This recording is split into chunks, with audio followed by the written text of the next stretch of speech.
It's Jeremy Vine here, and the world as we know it, of course, is about to be snipped and chopped and slashed to tackle the national deficit. Cuts are promised for almost every sector. The police are warning of civil unrest. The unions are threatening mass strikes, and we're all being told to expect smaller pensions, lower wages, fewer jobs, and higher costs. I hope I haven't spoiled your lunch. But wait, I am joined by a man who says there is another way, a means by which we can pay off the national debt in one go. A humongous amount of money, but he thinks we can do it. His answer, a one-off 20% tax on the wealth of the UK's richest people, people with assets of £1 million or more.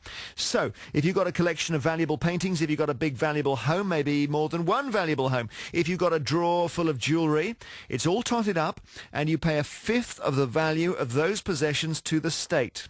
Greg Philo claims his tax would raise £800 billion, which would wipe out all but £16 billion of the national debt in one fell swoop. The country could then move on. Greg is director of the Glasgow Media Group and a professor at Glasgow University. He says it's wrong that the poorest in the country are facing painful cuts when, as he sees it, there are lots of very comfortable people sitting on a large pile of material wealth. Are you one of them? Do you think his idea is workable? Is it fair? The former city broker and author of Gross Misconduct, Venetia Thompson, is also in the studio. But first, we call this the Philo tax. Greg, how would it work? Well, there's two things to know about the state of the country. The first is that there is, as you say, about £800 billion of national debt. The second thing is that Britain's become very, very rich. But most of that money, that private wealth, has gone to the top. So the top 10% of the population have, you have to hold on to your hats here, have £4,000 billion of private wealth. And that's about half the total, is it? It's close to half the total, yeah. And the bottom 50% of the population have almost nothing. They have like 9%. I mean, by the time you get to the bottom 10%, they have negative wealth. I mean, less than nothing. All right, so let's focus on that top 10%. They've got £4,000 billion, and you basically want to get £800 billion off them to kill the national debt. And therefore you take 20%, I'm working it out, it's perfect, isn't it? You take 20% of the £4,000 billion, which is their assets, you take it off them in one fell swoop.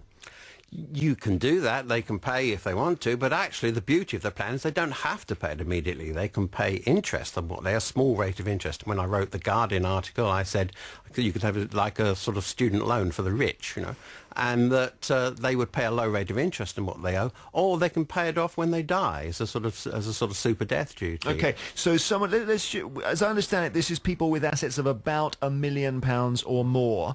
But of course, one of the problems is you will have people living in homes that are worth that much, and they have no ready cash. They don't even have the cash to pay the interest. So what do you do? Well, you can actually you can, as long as they take liability for the debt, you can accumulate the interest over the period. The point is to get the debt off the government's books. The joy of this plan really is that this group take liability instead of the government. I see. Venetia Thompson, what do you think about this? Well, I mean, putting aside the obvious practical flaws in his plan, I mean, I don't know how on earth you go about assessing someone's wealth, or how much a diamond is worth, for example, or how much a painting is worth, and then stripping it off the walls, or, I mean, that's, you know, and liquidity problems, for example.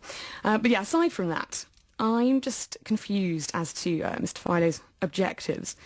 Because his plan, I mean, he either is suggesting extorting the rich, essentially, on an ad hoc basis, which is not only unprincipled, but is also grossly unfair. Or he's encouraging the government, basically, in the future, to be irresponsible regarding spending. Well, he's got he's setting a new precedent. His plan does actually come up with the $800 billion, which is basically the whole aim of government policy right now, is to try and sort the debt out, and he's got it, hasn't he? Yeah, and to talk about extorting the rich when you're at the moment we're taxing people who have less than nothing. I mean, the bottom 10% have negative wealth, and we just put up VAT. We're going to shut swimming pools, libraries. I mean, they've got negative wealth. They have less than nothing because they're in debt. Sorry, yes, because all they've got is debts. Yeah, okay. And I think, you know, it's not just a moral question. I mean, it is a moral question, but it isn't just that. All right. So, but is it a moral question? I mean, is the crux of this really that you want to a sort of harsher line on redistribution of wealth? I mean, are you really hiding behind this one-off tax when in fact you want to change the precedent for the future? I don't understand why Entirely. it's harsh. I think it's an absolutely socially progressive thing. If it was me, I mean, and I'd be perfectly happy to pay 20% if it was about building a society that we want to live in. Is your Well, then is go your and live principle of this, Greg, that if somebody has got £5 million in global assets, everything they own tots up to 5 million, that's their cars and their yacht and their 2 houses, that they can lose £1 million without really missing it? Is that what you think? Personally, I do think that, because I know that I could lose 20% of what I have, and I would think that was a reasonable thing to do. And I don't have anything like $1 million. I just think that is the way we need to go forward. Well, then Other how than about- that, we're facing, as you say, civil unrest, all kinds of appalling suffering, and the destruction of a country where which is incredibly rich. Okay, but Venetia, what is the argument against the person with 5 million being knock on the door, we've assessed you, we've looked at your yacht, we've looked at your cars, we've looked at your house, we've looked at your paintings, you own 5 million worth of stuff, we want $1 million, here's the bill. What's the argument against that? Well, fundamentally, but it's unfair. It's their money. We're not Robin Hoods. I mean, we're not going to go around taking money off the rich and giving it to the poor just for the sake of it. We've got beyond that. If we want to do that, then perhaps we should start restructuring a country like North Korea or Cuba. But the if we want to encourage socialism. Yeah, we I mean, actually it's ridiculous. we did an opinion poll on this. 74% of the population. This was a straightforward national opinion poll. 74% were in favour. The rich were actually slightly more in favour than the poor. Well, that's the interesting Only thing, 10% were You against. can get people to agree to anything in a poll. Most people No, we grow the explained death it penalty very, in a poll. very carefully, in a very, very detailed Greg, way. of course, 90% of people are going to vote for the other 10% to pay everything. The rich were more in favour than the poor. This is exactly what I thought, because there's only 10% against, and I thought, well, it must be the rich, but it wasn't. The rich were actually more in favour than the poor. I think because of social stability, you see. And actually a very wealthy person said to me that if you did stabilise the government's finances in this way, the stock market would go through the roof and we'd all get our 20% back anyway. Venetia? I doubt very much whether you managed to get someone in your so-called top 10% bracket to come on air and say they agree with that. I mean, this essentially is the tyranny of the many over the few. Do you agree that is a good way of running a country? Let's go and ask some people in the top 10%. No, but do you think if they that think, the I tyranny know of the people many in the over the top few... 10% who agree. Of course I do. Now, just, by the way, you've mentioned this to the Labour leadership contenders, I understand, have you? I was at a meeting with Ed Miliband, and actually the whole meeting was packed in people in Glasgow, and I outlined the proposal, and there was a storm of applause. But that's what you you'd think he might expect. take it on? Well, you need to ask Ed Miliband that. He was very interested. He said he'd go and have a good look But it's at the it. Labour government that's got us in this mess in the first place. So why not tax everyone that voted Labour last time? I mean, All right, then, listen, we'll do that on another show, Venetia. Let's just let me just go to the practicalities of this, all right? Because we haven't really dealt with this yet, and this is where it really starts to get shaky, Greg, doesn't it? Because you're going to have an army, literally an army of inspectors to go round the whole of country course not. to see who's got what. No, and no, they no, will you don't start, do and that as soon for- as you announce it, they will start to hide everything. You don't Absolutely. do that for income tax. What I actually discussed This is not- this is a about very assets. Just a minute, it's a very serious proposal. Where I've discussed this with government statisticians, economists, and with very senior civil servants. And one of the civil servants said to me, "Actually, you'd simply adapt the income tax form and get people to do a declaration of wealth." What about the guy who's got 5 houses and 4 children? Each house is worth £1 million. As soon as you announce your thing, he gives 4 of the houses to his children.